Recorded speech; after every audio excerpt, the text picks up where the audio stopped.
Alors, aujourd'hui, on s'attaque dans cette petite lettre dans Thessaloniciens. Et je suis vraiment excité, surprenamment, hein?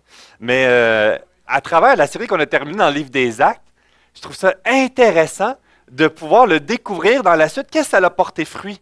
Qu'est-ce qui s'est passé par la suite? On a vu de quoi, tu sais, intensément, vous savez, l'année dernière, là, dans le survol des livres des Actes, dans la façon que Dieu a appelé, qu'a instauré, qu'a amené des restes, la façon qu'il utilisait puissamment l'apôtre Paul à travers les persécutions, de voir la puissance de l'Évangile et l'opposition qui en découle. Puis on a vu plein de réflexions, d'applications, puis que ça disait, hein, l'œuvre n'est pas terminée encore de l'Église, et on a encore un rôle que Dieu nous a conféré. Et ici, à travers ce qu'on découvre dans Thessalonique, cette exhortation continue, persévère.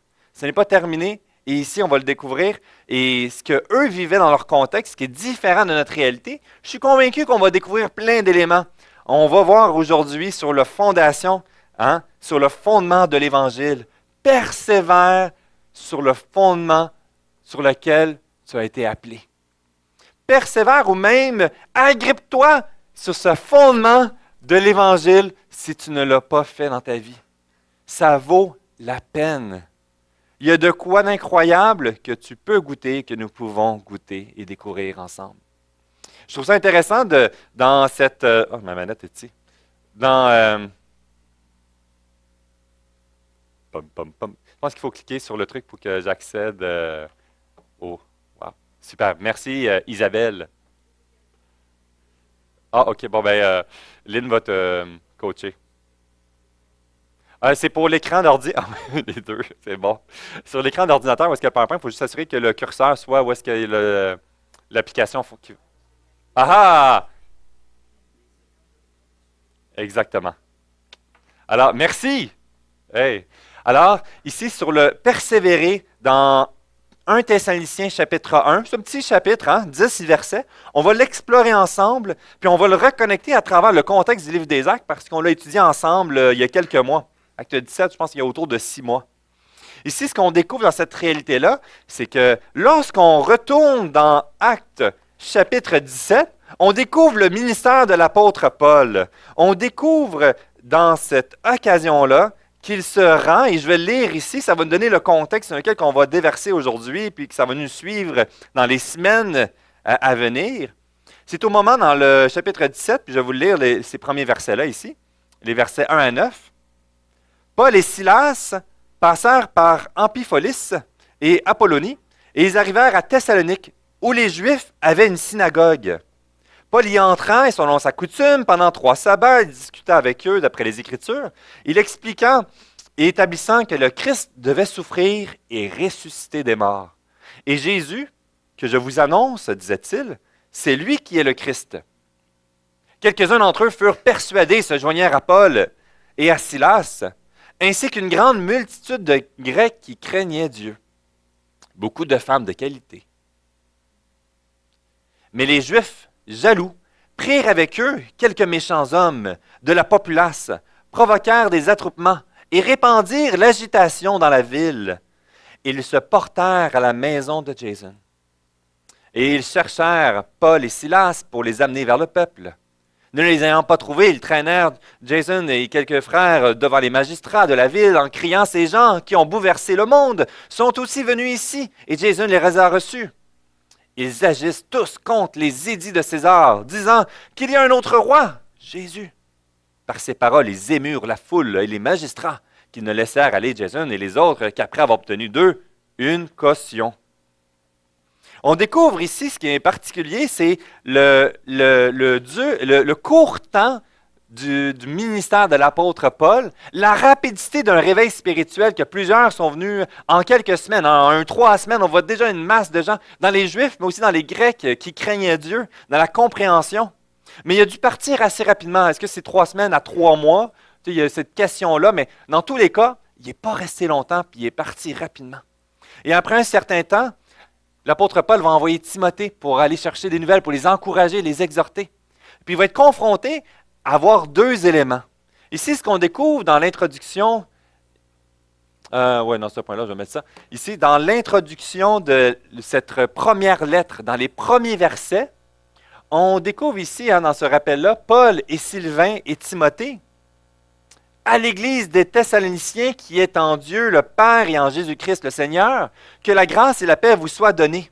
Nous rendons continuellement grâce à Dieu pour tout, pour vous tous, faisant mention de vous dans vos prières, nous rappelant sans cesse l'œuvre de votre foi, le travail de votre charité et la fermeté de votre espérance en notre Seigneur Jésus-Christ devant Dieu, notre Père. Cette section-là nous montre cet encouragement que Paul a reçu, qu'il persévérait dans la foi, qu'il persévérait dans leur compréhension de l'Évangile et dans le désir de le vivre au quotidien. Mais on va découvrir dans l'ensemble de la première lettre et de la deuxième lettre que tout le contexte était favorable pour qu'ils se découragent et qu'ils abandonnent la course. Donc, l'apôtre Paul va prendre ce temps pour écrire à 2 reprises en envoyant Timothée à plus d'une reprise afin de les affermir, de les encourager, mais d'avoir aussi le pouls de ce qui se passe. On va découvrir dans ce premier élément, dans ce premier point, que le fondement de l'encouragement de persévérer repose à travers l'œuvre de la croix. Et ce que je trouve excellent, c'est qu'à travers les chants que nous avons célébrés, on a ces points de fondation sur lesquels nous pouvons avoir cet encouragement. Le fondement de béton qu'à travers les tempêtes, le moment primordial, c'est notre compréhension de l'œuvre de la croix et de se l'approprier. Ici, on découvre donc à travers les épreuves plusieurs éléments. Ils ont été témoins de personnes, de frères et sœurs en Christ mourir, certains être mis à mort. Et ils se posent la question sur quand le Seigneur va revenir, comment ça va se passer? Est-ce que ceux qui sont décédés vont manquer le retour de Christ, puis qu'ils n'iront pas au ciel dans la présence, qui ont manqué le bateau? Il y a ces craintes qui commencent à créer de l'insécurité. Ce sentiment de passer à côté, ou peut-être passer à côté. Avez-vous déjà eu ce sentiment-là? On est allé, nous, hier, visiter l'abbé. On célébrait la fête d'Alexis, puis on est allé à l'abbé sur le bord. Puis c'est tranquille, puis c'est beau l'abbé, sur le bord de l'eau, à côté du port. Mais finalement, il y avait un gros bateau de croisière. Et tout d'un coup, il n'y avait plus de place. On ne pouvait pas manger dans la petite cantine. C'était compliqué, mais c'était cool. Puis on s'est approché à côté du gros bateau. Là, il y avait on était voir l'affiche, 3500 personnes dans ce bateau-là. Fait que c'est du monde, là. C'est un peu plus gros que nos petits chaloupes, hein? Ou que nos petits kayaks tranquilles.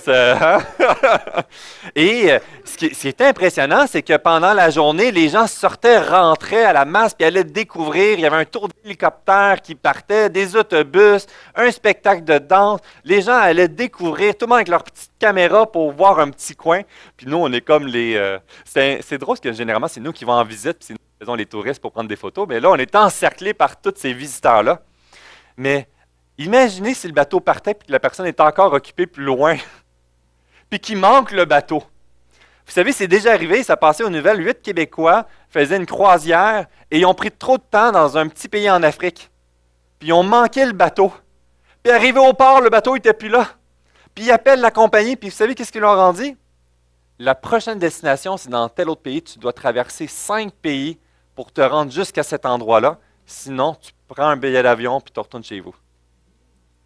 Alors là, c'était la panique générale, problème de visa, appel l'ambassade, c'était, imaginez l'expérience de voyage pour se reposer.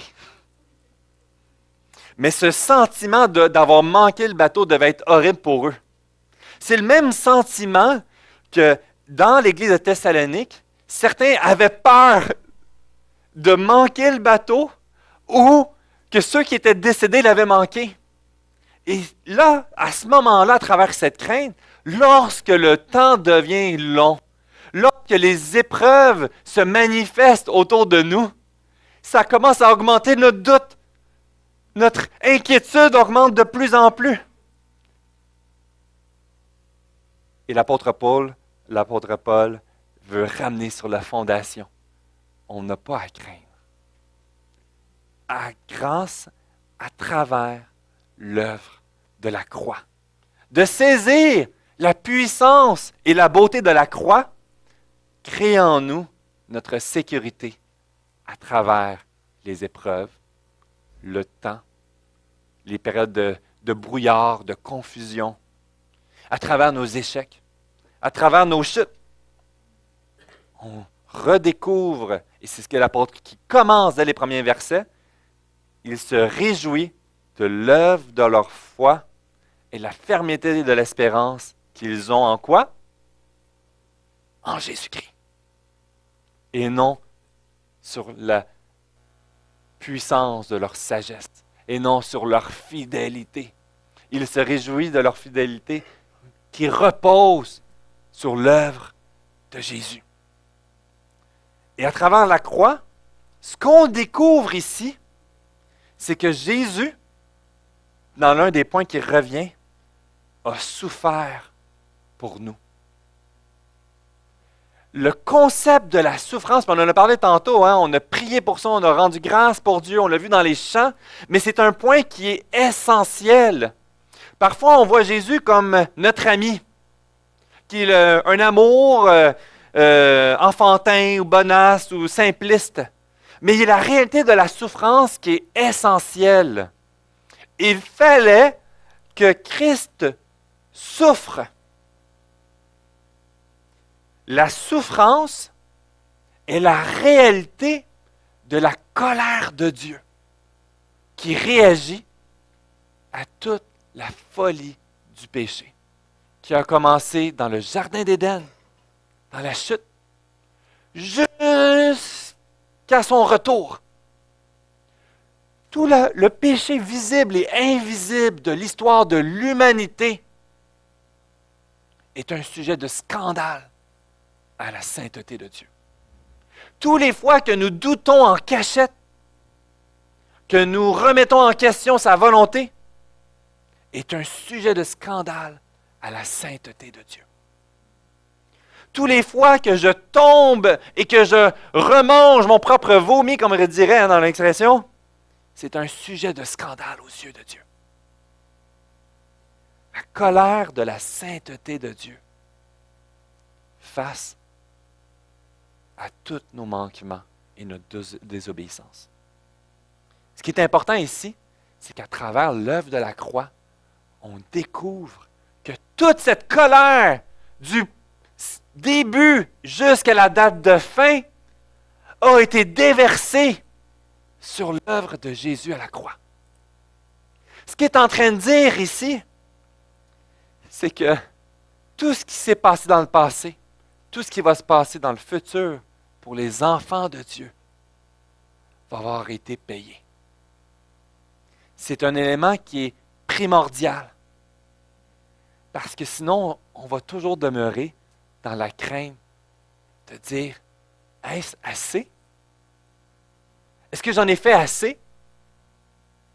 Est-ce que ma vie de piété est suffisante pour mériter son amour? Et là, j'ai tombé aujourd'hui. Est-ce que son amour se retire? Ce qu'on découvre à travers la souffrance de Christ, c'est cette assurance que oui,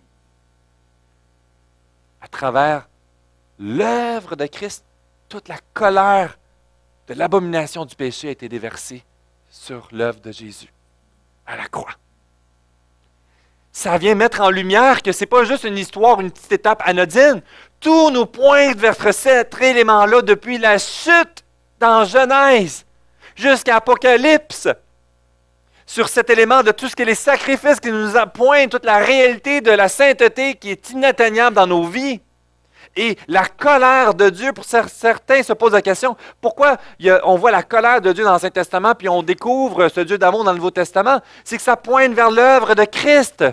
Ça pointe sur la sainteté de Dieu, la gravité de la situation qu'on se retrouve et la colère qui a été déversée au moment de la croix, qui est venue apaiser à travers ce qu'il a lui-même accompli pour nous. De là que ça peut paraître anodin, mais c'est primordial. Et ça vient nous approprier les promesses qu'on va voir par la suite. Il a souffert pour nous, de la mort éternelle à la vie éternelle. À travers l'œuvre de Jésus, il nous fait passer de la mort éternelle à la vie éternelle. Puis je trouvais ça intéressant, je lisais un article sur le sujet, puis la question se posait, c'est, mais comment une mort courte peut nous remplacer notre mort éternelle? Vous savez, Jésus est mort à la croix, mais il est revenu à la vie. Il a vaincu la mort. Il n'a pas vécu une séparation éternelle. Ce qu'on découvre dans cette réalité ici, c'est tout simplement la beauté de ce qu'on parle. Une mort éternelle est une séparation de notre relation avec Dieu pour l'éternité. On va vivre éternellement, mais séparés de Dieu, de tout éclat de lumière.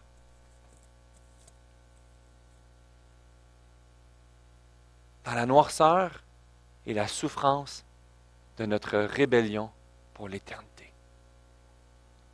À travers l'œuvre de Christ, il s'est lui-même, dans un acte incompréhensible, incroyable, le Fils s'est séparé du Père. Il a subi cette condamnation. Et nous sommes voués à être séparés éternellement de sa présence, pouvons avoir cette assurance de la vie éternelle, donc d'être dans la présence de Dieu pour l'éternité.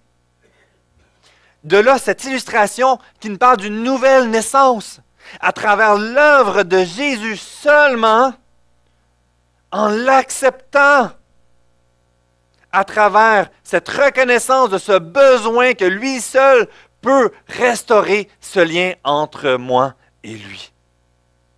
Je suis appelé de la mort éternelle à la vie éternelle à travers le sang de Christ qui a versé pour moi.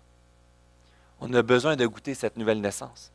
On a besoin de goûter cette reconnaissance que c'est l'œuvre de Jésus seulement qui a rendu possible que je passe de la mort à la vie. Dans Jean 1, 12, 13 nous dit, « Mais à tous ceux qui l'ont reçu, elle a donné le pouvoir de devenir enfants de Dieu, à ceux qui croient en son nom et qui sont nés, non du sang, ni de la volonté de la chair, ni de la volonté de l'homme, mais de Dieu. » Ce qu'il est en train de parler, c'est qu'en passant de la mort à la vie éternelle, on passe d'un enfant orphelin à un enfant de Dieu. De Coralie à Sarah. Ce sentiment d'être oublié à cette identité de pouvoir être appelé son enfant qu'il ne va jamais oublier. Quoi qu'il arrive, à travers l'œuvre de Jésus. Qu'on reconnecte tout le tout ensemble, ce qu'on découvre, c'est que ma nouvelle identité en Jésus ne reposera pas sur ce que je peux faire pour calmer sa colère, mais sur mon abandon et ma reconnaissance de mon besoin qu'il a souffert pour moi à la croix. À travers l'œuvre de Jésus, ça reconnecte son œuvre de salut à notre perte. Et ça, c'est dur, hein? Mais l'illustration de la nouvelle naissance nous aide à comprendre un petit peu. Nicodème était tout perdu dans cette compréhension-là de comment retourner dans le ventre de sa mère. Mais ce qui est beau, c'est que Dieu nous a donné des symboles, des illustrations pour nous aider à comprendre. Puis le baptême, hein, on en parlait de ça dans ce cours de baptême, est une magnifique illustration pour nous aider à saisir ce que Dieu fait à travers l'œuvre de la croix et à travers la nouvelle naissance.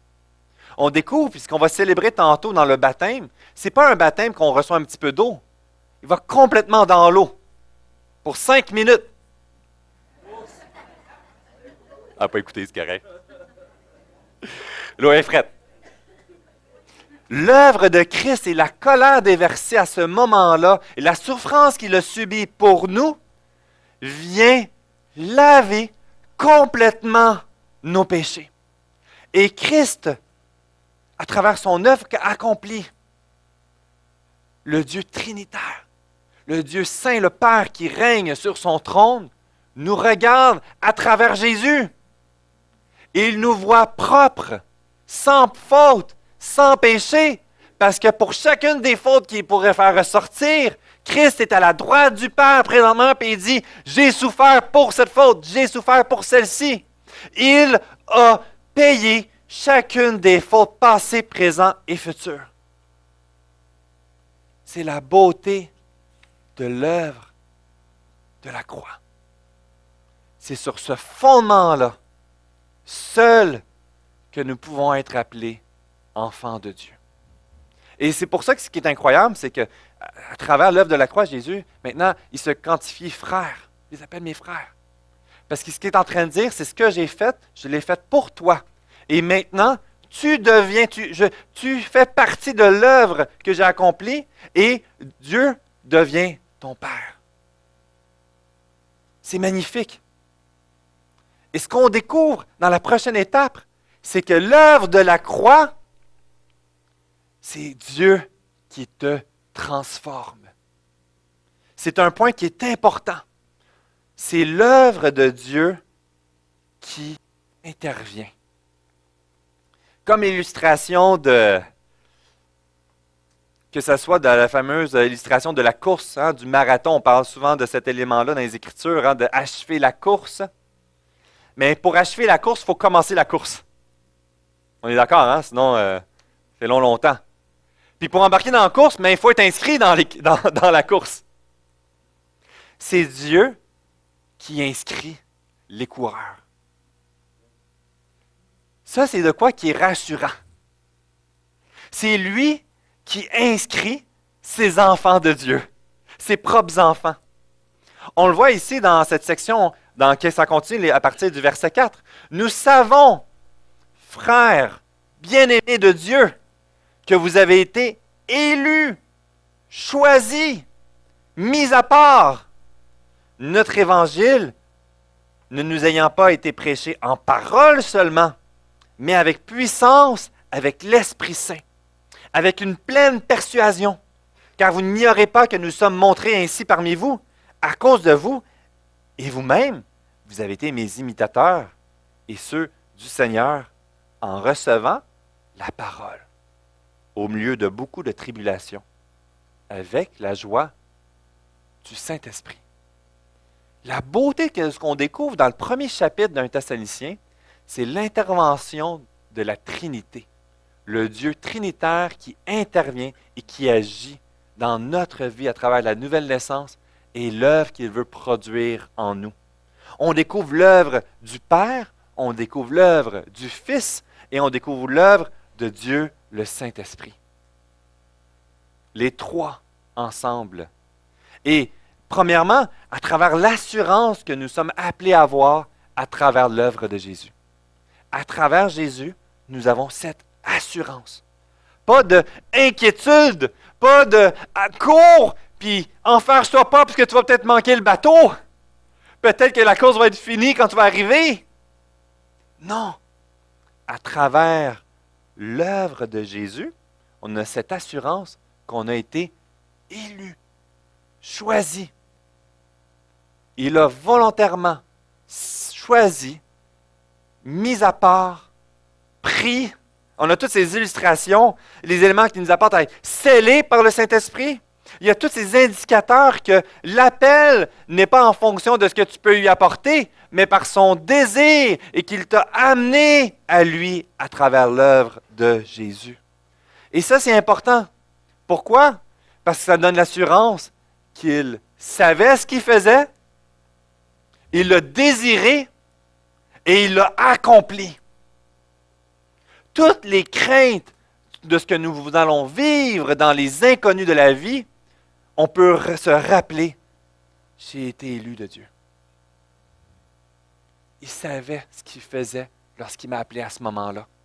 C'est pour ça que on parlait de ça tantôt, le moment de notre baptême, puis on partageait un moment en septembre où ça a été fait à telle église ou dans tel lac, à Damanterre, ou moi, c'était dans des contrées lointaines au nord de Montréal, à Mascouche. Et je me souviens plus de la date. Mais c'est des moments qui sont importants de se rappeler. Mais je me rappelle quand j'ai donné ma vie à Christ, qui était autour du 30 octobre, à l'âge de 17 ans. C'est des moments importants parce que sur cette fondation, je sais que Christ m'a appelé à lui. Puis que quand je suis dans les creux, puis que je vois juste le brouillard, les inconnus, les remises en question, les craintes, les accusations sur moi, si je regarde mon cœur, je peux juste être découragé. Mais quand je regarde sur celui qui m'a appelé, il est là ma sécurité.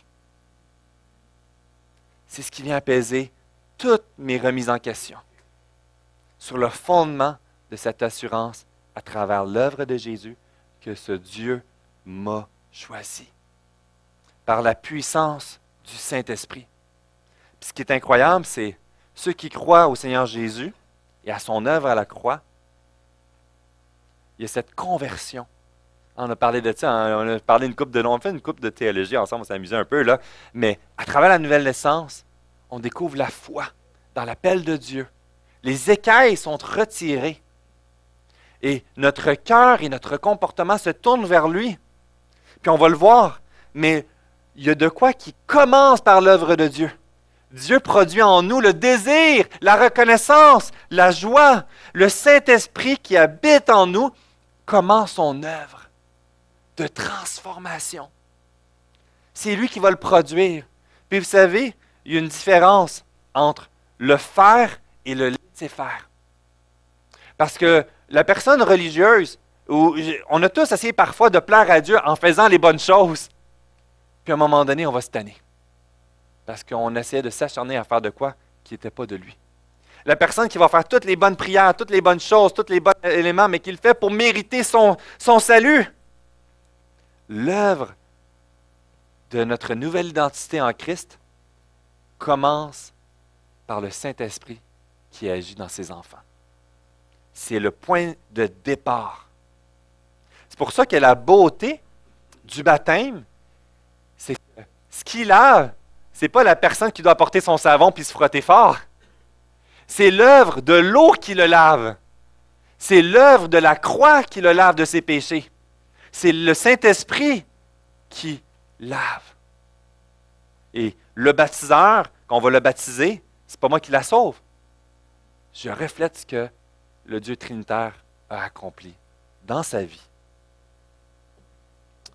Ici, ce que je trouve intéressant dans Ézéchiel 36, verset 26, il nous dit « Je vous donnerai un cœur nouveau. Je mettrai en vous un esprit nouveau. J'ôterai de vous le cœur de pierre et je donnerai un cœur de chair. » C'est tellement beau, là, ce verset-là. Là. Je trouve que ça reprend tellement la nouvelle naissance, ce que le Dieu est venu accomplir. Et vous savez ce que ça vient produire en nous? Ça vient découvrir que ce Dieu, le Père saint, qui est en colère contre le péché, t'aime. Tu découvres l'amour du Père à travers le Saint-Esprit. On va avoir des connaissances, puis souvent, on dit, je savais que Dieu m'aimait, je connaissais Jésus, je voulais l'aimer, je l'aimais, mais tant que tu n'as pas l'Esprit de Dieu, tant que tu n'as pas été appelé à lui, tant que tu n'as pas goûté cette relation-là, tu ne peux pas saisir son amour réel pour toi. C'est comme avoir un enfant. Tu as hâte d'avoir un enfant. Tu penses que tu vas l'aimer, tu es sûr que tu vas l'aimer. Puis là, quand il commence à faire des affaires qui te font réagir, là, tu réalises que ton amour pour lui continue d'augmenter. Il fait des niaiseries, puis tu es profondément affecté par ça.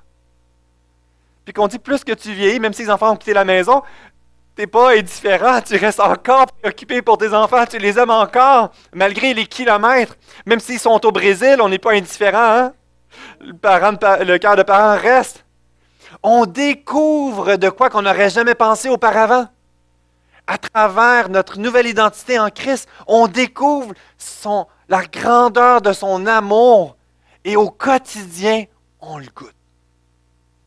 Et ça produit en nous notre amour pour lui. Une réponse, un émerveillement. On ne l'aime pas comme on devrait l'aimer, mais on découvre notre joie à vouloir l'expérimenter dans notre vie et lui faire confiance. J'aime beaucoup Don Carson, c'est un théologien que j'ai beaucoup en haute estime. Puis il a dit, vous ne pouvez pas être mûr, mature, à moins que vous ne fassiez l'expérience de plus en plus pleinement que vous êtes aimé de Dieu. Enfant aimé de Dieu. À travers toutes les étiquettes de pourquoi je ne mérite pas son amour, lorsque je redécouvre l'œuvre de la croix, que je suis lavé et que je peux venir chercher refuge, pardon, confesser mes péchés, parce que je sais qu'il m'aime. Et ça va me faire grandir dans ma maturité spirituelle, à devenir un homme et une femme. Et c'est ma prière, Sarah, c'est que tu découvres cet amour de jour en jour. Que le baptême, qu'on a tous hâte, quand on n'est pas baptisé, de passer par les autres du baptême, c'est excitant. Mais c'est le début. C'est la ligne de départ.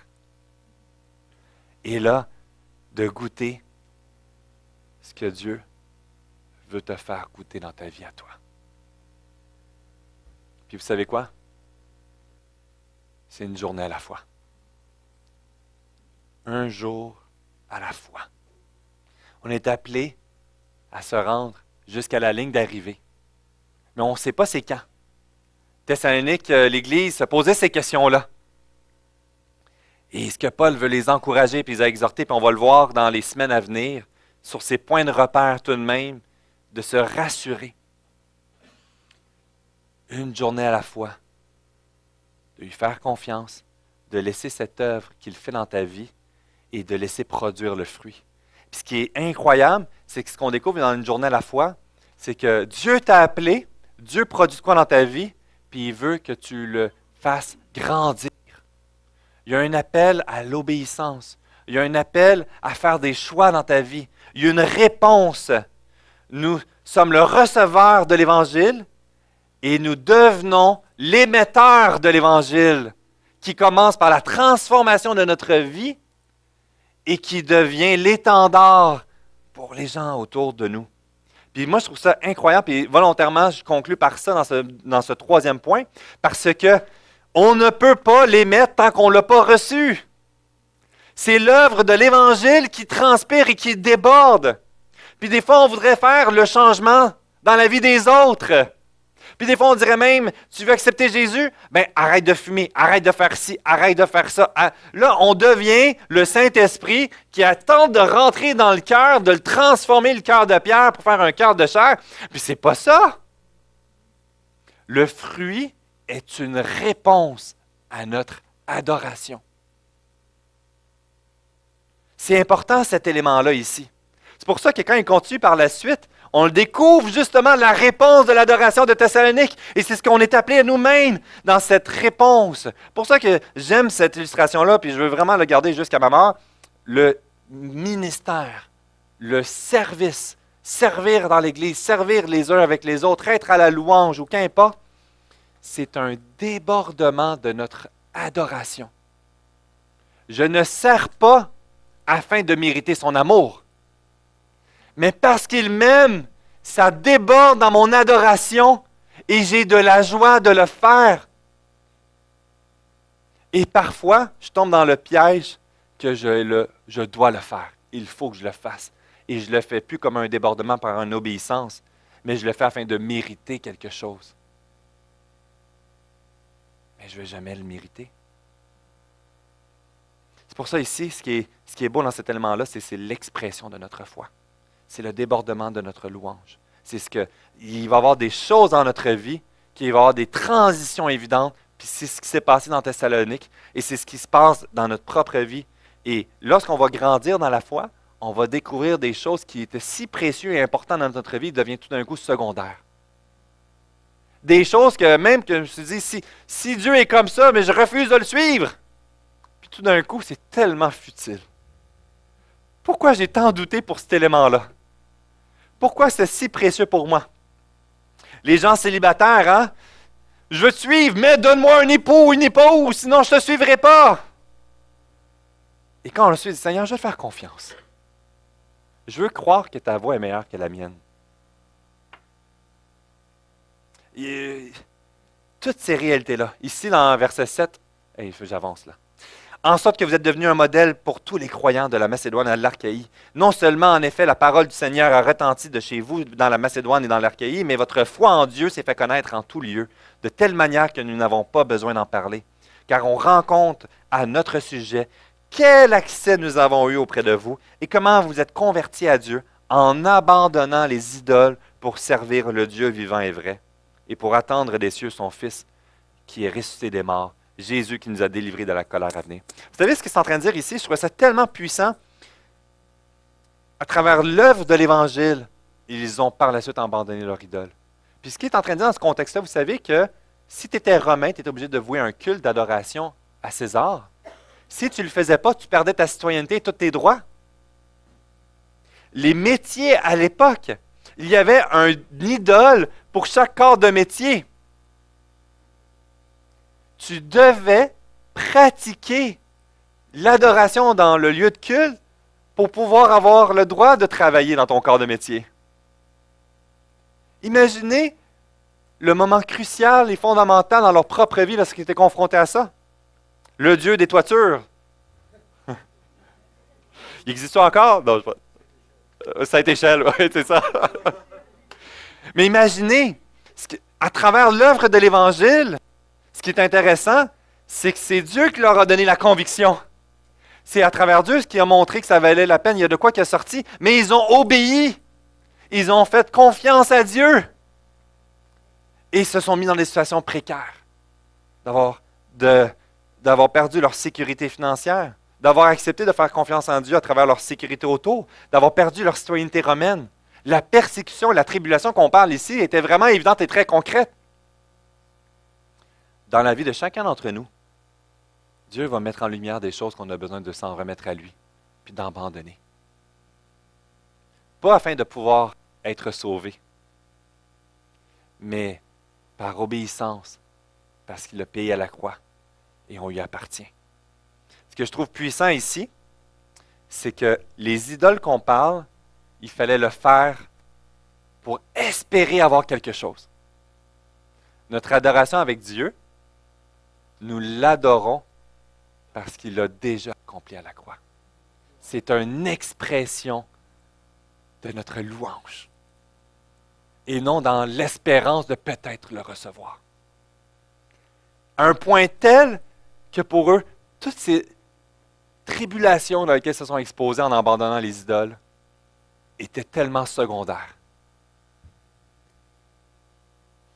Et sûrement, ils ne l'auraient jamais pensé 6 mois avant. Et Dieu a produit dans leur cœur et ça s'est manifesté. Et ils sont devenus libres de leur servitude qui pensaient en être leur liberté auparavant. Mais imaginez, passe de l'insécurité à la ferme conviction de notre assurance en Jésus-Christ, qui nous apporte à persévérer dans la paix et à persévérer dans la joie. La paix et la joie. Et je vais inviter l'équipe de louange ici. On va continuer dans les prochaines semaines à découvrir la pertinence de l'Évangile et son application au quotidien, au jour le jour. Et vous savez, l'œuvre de cet Évangile est une intervention de grâce, manifestée par Dieu lui-même, le Dieu trinitaire, envers moi, envers toi. Et si aujourd'hui, c'est quelque chose que tu luttais à lui faire confiance, puis à l'accepter dans ta vie, à reconnaître qu'il est le seul moyen de passer de la mort éternelle à la vie éternelle, c'est le moment aujourd'hui. Si aujourd'hui, ça fait 30, 75 ou 80 millions d'années que tu l'as fait, on a encore besoin aujourd'hui de nous rappeler la beauté et la simplicité de l'Évangile. De découvrir son amour qu'il a pour toi tel que tu es aujourd'hui. De lui faire confiance et de lui laisser toutes les facettes de ta vie. Il ne te laisse pas dans l'ignorance. Il est avec toi. Il ne te laisse pas dans l'ignorance parce qu'il réunit les enfants de Dieu ensemble, l'Église, pour qu'on puisse grandir ensemble. Il ne te laisse pas dans l'ignorance parce qu'il nous a transmis sa parole, qu'on peut chercher son cœur, ses voies, et prendre plaisir à le suivre, parce qu'il a tout fait pour toi. Levons-nous et chantons ce dernier chant.